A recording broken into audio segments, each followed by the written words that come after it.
Over the years, we've all received terrible skincare advice. And for whatever reason, some of this advice men still really believe in. So I've got my fiance and business partner, Dorian, here. Hey. We have both been working very hard over the last 6 months plus, 6+ months A actually. year almost, yeah. On the men's grooming series and just testing all the products out, research, all of that. Dorian's basically my test dummy. One of them, yeah. Because obviously I don't have men's skin. My skin is more feminine. I hope so.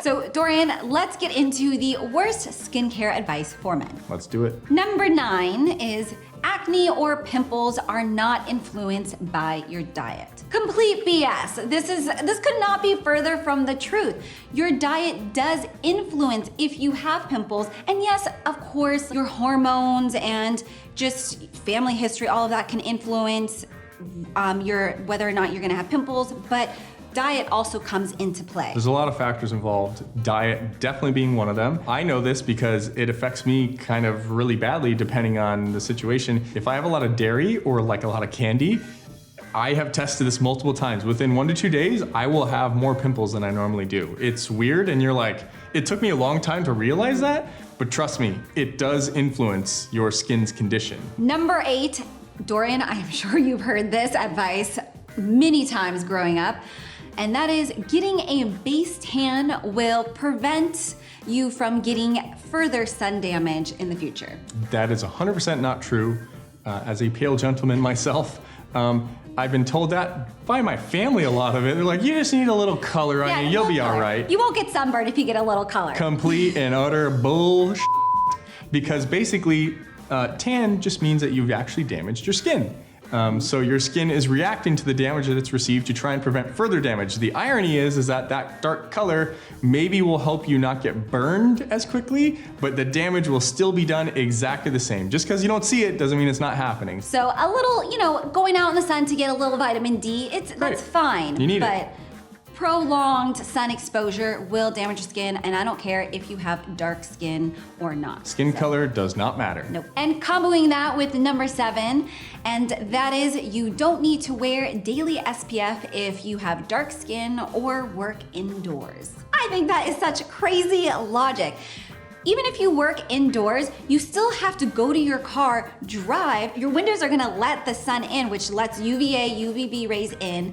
And if you sit or pass by any windows inside your office, you're still getting that sun exposure. So it's just crazy thinking. You need the SPF to help protect your skin. If you want to see an example of how that doesn't work out well, obviously it's an extreme example. This is an image of a truck driver, 30 years driving a truck, and he had windows up all the time. Half his face completely looks like it's melting, the other half in the shade. So you're looking at the difference between sun exposure and not sun exposure, or severely minimized sun exposure. It absolutely matters. Yeah. It's scary. And if you're indoors or driving through a car or just outside for longer than a couple of minutes, sorry, but you need to wear daily SPF. All those minutes, they add up. They do. Number 6, skip moisturizers if you have acne.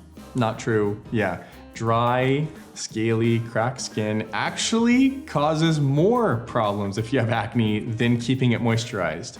There's this fight against moisture for some reason in the skincare industry, and it's really detrimental to your skin. You should have more moisture on your skin than less, ironically, and even more so if you have acne, because acne creates like dry red patches, and a way to get rid of them is by moisturizing. And obviously medications. Obviously there's a lot of different skin issues out there. Dermatologists are obviously experts in that area, but for the most part, your skin should be moisturized regardless of if you have acne or not. And while we're on the topic of pimples, number 5 is popping pimples will make them go away faster.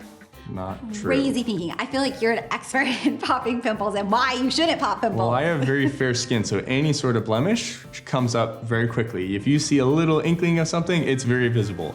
So, younger days, obviously, and being a fan of popping pimples, shout out to Dr. Pimple Popper. When you pop a pimple, you're breaking this layer of skin that is protecting your skin from bacteria and infection. The second you pop a pimple, guess what happens? That bacteria rushes in, creates redness, creates infection, and now you've got a wound to treat. So it's no different than a scrape. Hands without scrapes, perfectly normal color. Hands with scrapes, reddish, that kind of stuff. Same exact thing. So instead of popping it, and I know it's really difficult, trust me, I'm with you guys, is adding some salicylic acid or benzoyl peroxide on it, and it'll make it go away usually in half the time it normally would. The difference between popping one and not popping one is night and day. Like you're talking a week or two for the redness to go away, whereas opposed to if you left it, it would be gone in a couple days. Yep. Number 4, microdermabrasion tools and scrubs are fantastic for your skin. That could not be, again, further from the truth. It's actually horrible for your skin because especially those really rough tools like the rotating brushes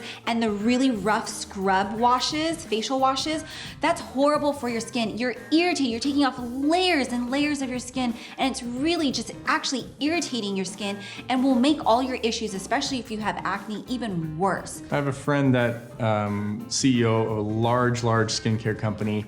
His company created all of those microdermabrasion tools, and guess what he recommends? Not any of the tools they create. Nope. He's like, scientifically, these are terrible for your skin unless done very sparingly and for very specific reasons. But the industry has taken them and run with them because they get to sell you more crap. Yeah, and they say use it every day. Oh my God. Which is crazy. So instead of that, my good friend has suggested this for years. We've suggested it to all of our friends and family, and everyone has raved about it. It is using a very specific bamboo washcloth. We did a whole other video about it. It is a game changer for your skin. It is like the lightest of the lightest little tiny scrub that you barely use on your face, and it is the proper way to do all this stuff. So all those idiots out there selling you those microdermabrasion tools because they got paid to do it, and those scrubbing creams because they got paid to do it, they are actively hurting your skin. Yeah. Do not trust them, do not believe them. You want very light exfoliation. At most. Yes. Number 3,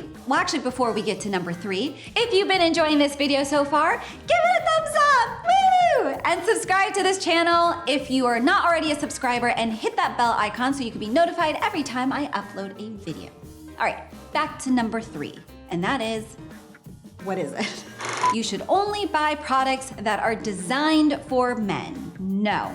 Women's products are not any less or more effective than men's products. We definitely know this in our testing. Yeah, it basically comes down to scents and packaging. That's the only difference. This has been proven time and time again. The companies literally just be like, oh, well, let's create a men's product. Okay, let's make it black and let's give it like a masculine scent, and take the same product and put it in. Yep, that's really all there is. Number 2, you need to wash your face all the time. No. Unless your dermatologist has specifically recommended you do this, you actually only need to wash your face with cleanser once a day. And that's always gonna be at night, because at night, your skin from the entire day has been filled with a ton of dirt, oils, sunscreen, moisturizer, all of that stuff, and you really wanna just clean off all of that griminess off your face so that when you go to bed, your face is fresh and clean. And so that way in the morning, all you have to do is just splash it with some water. Would you wash your hands if they weren't dirty? No. No. Because ironically, it would create more problems than it would solve. Yeah, when you wash your hands a lot, you notice it starts to get really dry, cracky, almost it feels raw. That's what it's gonna do to your face, the skin on your face. It's bad. The only people telling you to wash your face with cleanser multiple times a day are the people selling you cleanser. Number 1, finally, the big kahuna, and that is, your skin should never be oily. And if it is, then you need to strip it of all its oil. That is such BS, and that actually creates way more problems than it does helping your skin. Your skin, it's naturally oily. It's all right, you want those oils. You need that moisture. Unless your dermatologist is specifically recommending you to strip all the oils off your face for some reason, do not do it. Oil is not your enemy. No. When you try and remove the oils from your face, your skin will try and overcompensate and create more oil, which then creates more imperfections and zits, and it becomes this really crazy downward spiral, and it gets bad. I've done it as a younger guy. I've done it. I've Yep. used rubbing alcohol on my face all over, and I felt like my forehead in like 30 minutes was like so shiny with grease. Your skin is very resilient and it needs moisture. As we talked about before, don't shy away from moisture. It's good for you. And there you have it. Dorian, thank you so much for joining. Always a pleasure. We've Thanks done for having a me. ton of research, so I really wanted you on the show to talk about all that terrible skincare advice we've all received. I've been testing all these products out forever. Your poor skin.